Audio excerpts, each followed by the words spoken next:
Bonjour, je vous présente aujourd'hui l'Oasis, qui est un roman pour adolescents. C'est un roman qui peut être proposé dès la fin de la deuxième année secondaire, mais qui est surtout présenté en troisième année, parce qu'il présente des thèmes à la fois d'actualité, des thèmes un peu narratifs, qui présentent pas des difficultés, mais quelques profondeurs d'analyse. Alors l'Oasis, c'est l'histoire d'Elmire.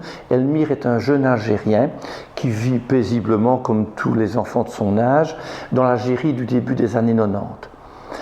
Mais très rapidement, sa vie va changer. Certains attentats vont se produire, notamment dans la ville où il vit. On va voir certaines personnes monter dans les bus et obliger, par exemple, les femmes à se voiler. Elmire se dit que quelque chose se passe. Et progressivement, on constate dans la ville où vit Elmire que des islamistes tentent de prendre le pouvoir. Pas directement, pas par une révolution brutale et soudaine, mais par des attentats, par une certaine pression, par une certaine tension. Et ça traduit bien ce qu'ont vécu beaucoup d'Algériens lors des problèmes liés au FIS, le Front islamique, qui a voulu prendre le pouvoir en Algérie au début des années 90.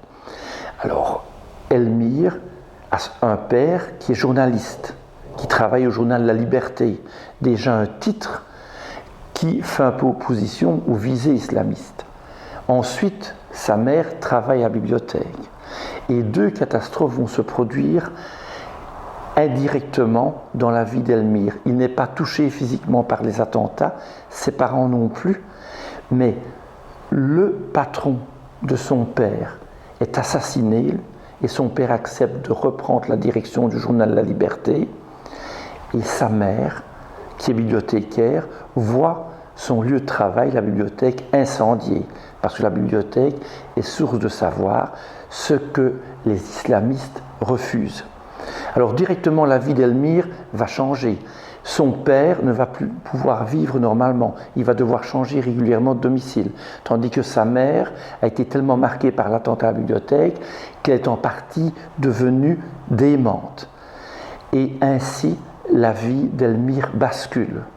Alors tout ça va-t-il déboucher sur le positif ou le négatif? On peut croire que c'est le négatif, mais le terme l'oasis, qui désigne un élément, un lieu verdoyant dans le désert, porte aussi une connotation positive.